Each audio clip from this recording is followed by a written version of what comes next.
Bienvenidos. Volvemos a encontrarnos con el estudio minucioso prácticamente del libro de Génesis. Vamos a enganchar inmediatamente con el tema que acaba de pasar respecto a un comentario que dejé en el aire. El hombre había sido creado fuera del Edén, en la tierra, y después puesto dentro del Edén. Un asunto no menor, ya que en un libro tan compacto como el Génesis es reiterado 2 veces, diciendo que Dios formó al hombre del polvo de la tierra y que Dios había hecho un huerto y puso al hombre ahí en ese lugar. Después reitera diciendo que tomó Dios al hombre y lo puso en el huerto del Edén. De este análisis podemos sacar varias cosas en conclusión. Número 1 es que el hombre biológicamente está hecho de los elementos de la tierra y depende de estos en forma absoluta.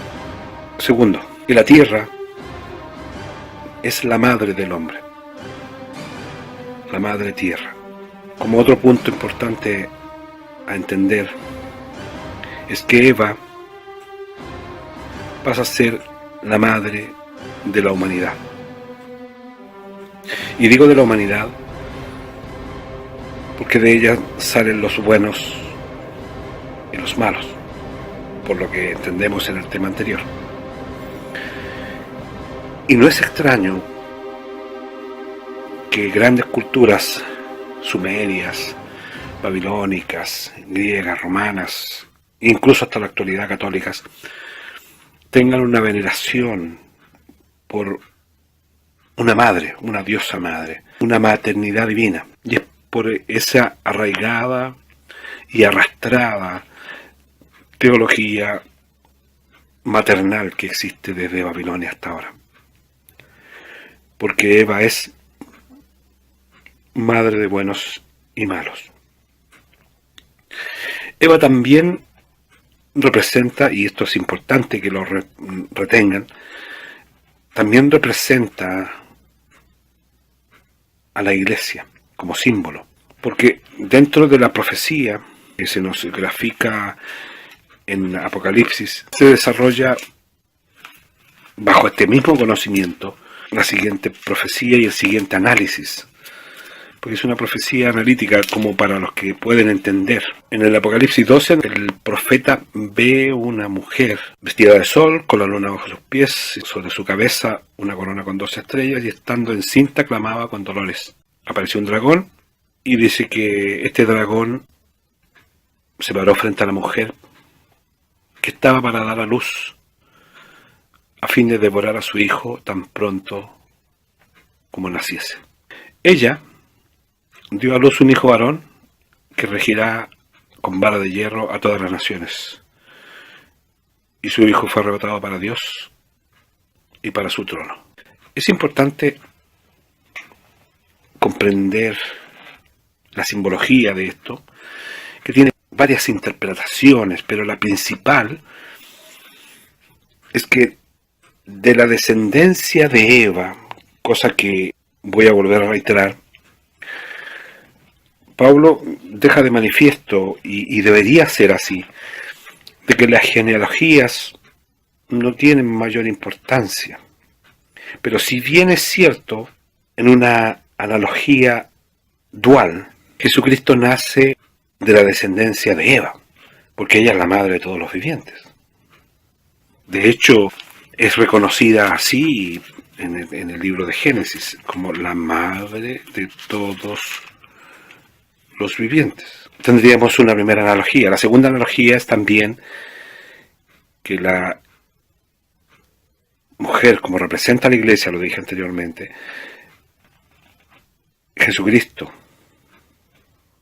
creador de esa mujer, pero también hijo de esa mujer, pasa a ser el primer nacido. Pero aquí es donde se mezclan tantas cosas que de verdad que se me hace difícil explicarles todo el concepto, pero voy a tratar de tirar, ustedes verán cómo ataja en todo esto. Jesús habló a Nicodemo que el que no naciere de nuevo no podría ver el reino de Dios, dando paso a entender de que la semilla antes de germinar debe morir para poder dar vida nuevamente. Jesús pasó el velo de la muerte para ser resucitado. Todos, dice Pablo, debemos enfrentar a la muerte. Todos en el fondo también seremos transformados. Porque eso debe suceder en toda la humanidad. Por lo tanto, Jesucristo, si bien es cierto, murió, pero nació de nuevo. Increíble. Cumpliendo con la palabra que le dijo a Nicodemo. Si no nacieres de nuevo. Entonces Nicodemo también él pensó, ¿me meteré de nuevo en el vientre de mi madre? Jesús había nacido de María. Pero Jesús estaba hablando de otro nacimiento. Del nacimiento de morir. Qué profundo es esto, qué grande es esto. En ese momento, Lucifer estaba dispuesto a eliminar de una forma u otra a nuestro Señor. Y aquí hay un secreto que los dejo a todos. Ya entendemos, los que ya llevan tiempo conmigo, que existe una batalla inicial. Pero acá en el Apocalipsis da a entender el momento de que Jesucristo cruzó el velo, naciendo a una nueva vida. Hubo una gran batalla en el cielo nuevamente. Tuvieron que reprimir las fuerzas, un alzamiento que quería impedir el cumplimiento de todo esto. Lo dejo ahí. Bien, volvemos al punto.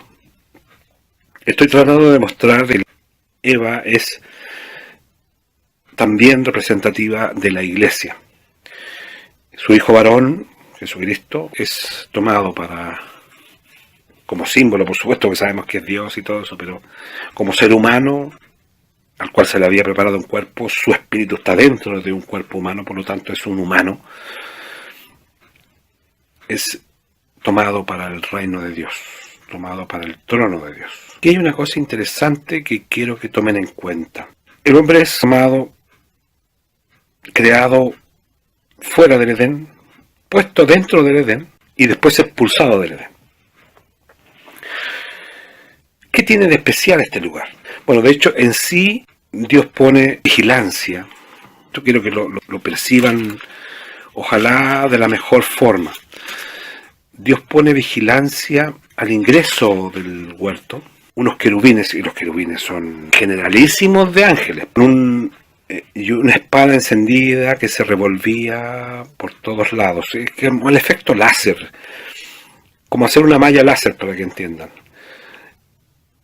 Y para guardar el camino al árbol de la vida. Hay varias preguntas que se pueden realizar en este momento. El terreno donde se pisa, donde se camina, donde se planta, donde se sientan las personas, es de diferente naturaleza del terreno que está fuera del Edén. Es un lugar distinto por el hecho de haber creado al hombre afuera y haberlo dejado solo a que entre y después expulsarlo del lugar. El lugar existe todavía, es obvio, porque Dios no destruyó el Edén. Por el contrario, solamente puso querubines para guardar ese lugar. Ahora, en ese lugar hay una cosa muy importante que después vamos a analizar, que es el árbol de la vida, pero la composición, quiero que entiendan, del Edén con la composición terrestre es distinta. Y es un lugar que existe, es un lugar que está custodiado, mimetizado, resguardado.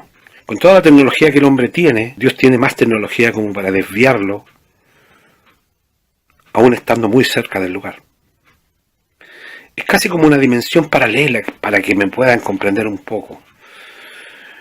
Si existe una referencia, se sabe por escritos ancestrales que esto estaría muy cercano, como dice el dicho, a la cuna de la civilización. Estaría muy cercano al sector de Mesopotamia, actualmente Siria, Turquía, Irak, Irán. Ese sector, el sector prácticamente del nacimiento del río Éufrates. Es uno de los ríos nombrados Y los otros ríos, por supuesto, desaparecieron en la gran inundación en la época de Noé. Y es uno de los ríos más importantes de ese medio. Por lo que debemos razonar que el Éufrates se indicaría en qué coordenada aproximadamente estaría. Entonces, como punto esencial, diríamos que el Edén es un lugar especial, resguardado, vigilado, que fue casi concedido a préstamo, pero que aún existe. Ahora, que está condenado a desaparecer, sí está condenado a desaparecer. Quiero que entendamos que si bien es cierto, es especial entre comillas,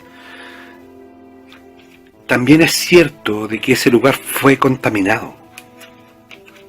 Pero ¿de qué van a decir ustedes si es un lugar santo?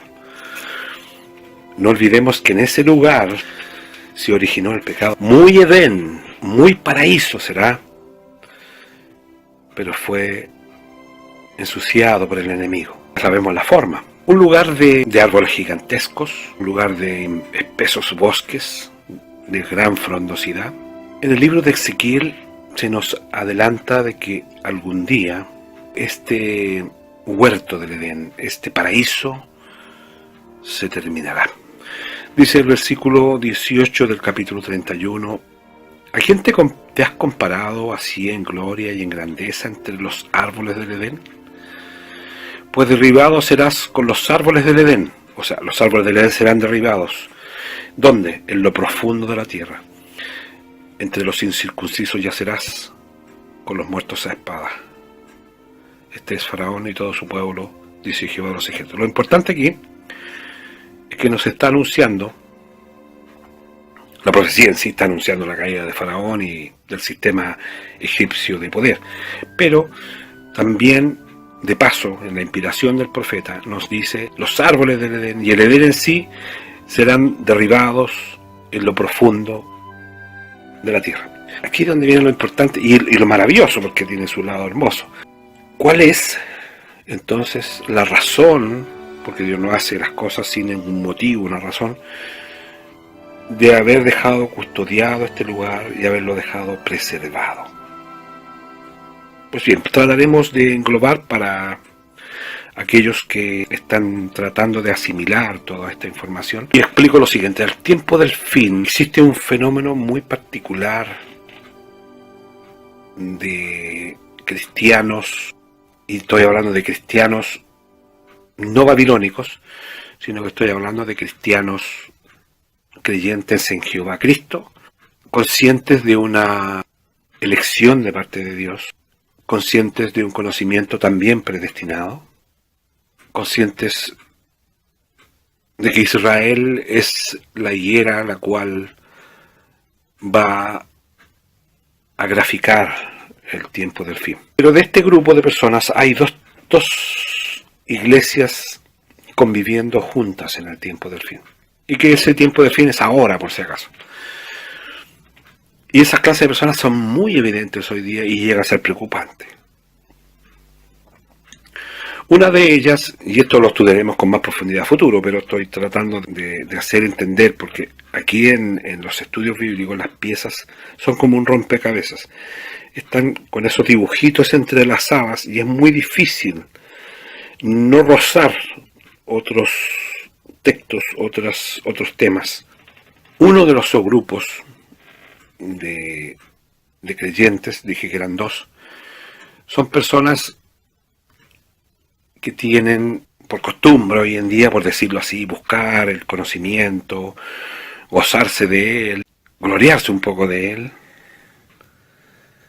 sintiendo que él es rico y que tiene conocimiento y de que es superior al resto por eso mismo, de que tiene los ojos más abiertos, pero no se da cuenta de que son unos pobres y desventurados porque no tienen ni una práctica, no tienen ninguna moderación conductual en el medio actual. Ellos son personas que no han dado un buen testimonio en este mundo. Por el contrario, han casi desprestigiado el asunto. Esos son llamados tibios, porque no son fríos, o sea, no están fuera del movimiento, porque el conocimiento los tiene dentro, pero no son calientes tampoco, no están cambiando sus vidas, no están consagrándose al Señor, guardando sus preceptos, sino que son tibios, están en una posición cómoda, por decirlo así, recibiendo lo mejor de la libertad y en ocasiones convirtiéndola en libertinaje.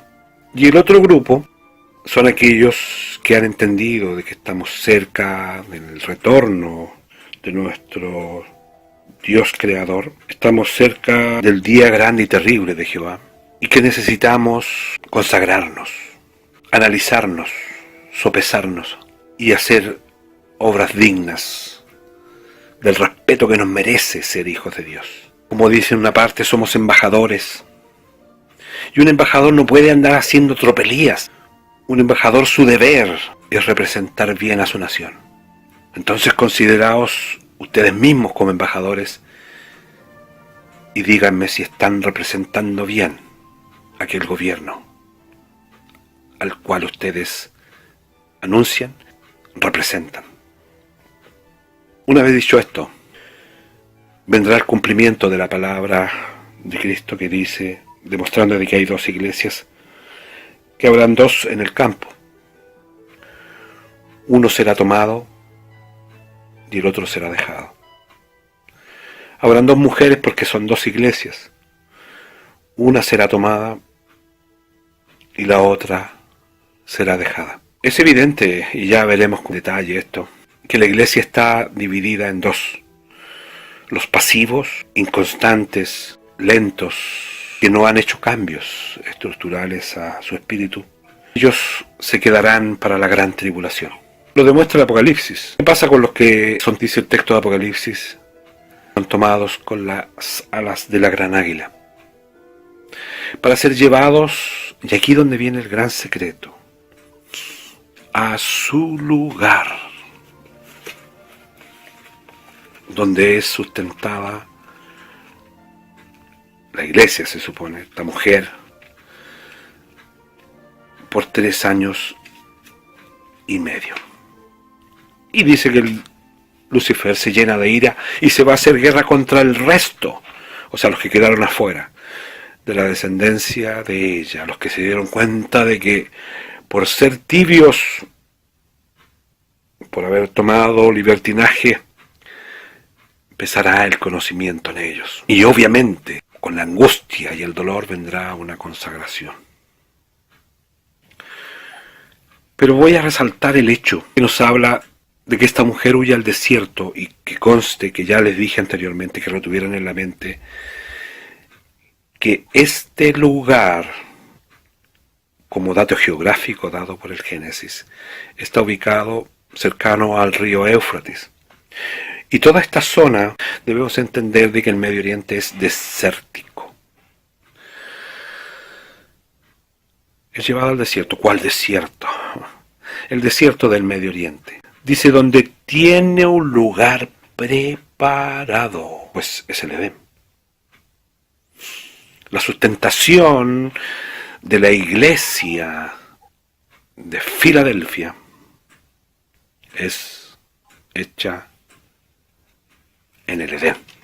Tendremos la satisfacción de estar en el lugar del origen, en el lugar donde sucedieron estos acontecimientos, donde estuvo sentado Adán,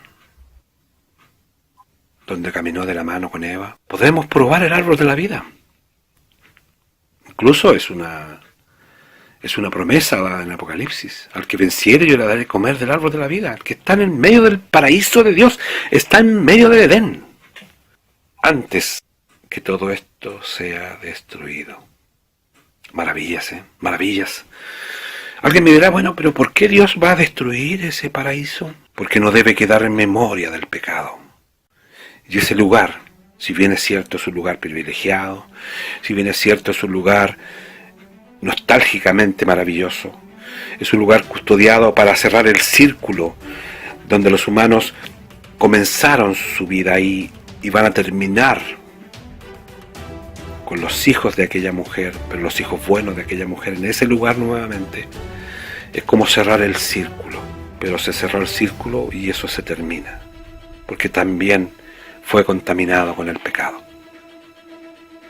Maravillas, maravilla de Dios. Pensaba anexar otro comentario pendiente respecto al tema anterior, con respecto a los hijos de Caín, pero lamentablemente se me fue el tiempo nuevamente, y volveremos a encontrarnos, si Dios así lo quiere, con esta maravilla de analizar, y doy gracias a Dios por lo dado, y espero que ustedes también den las gracias a Dios por lo recibido.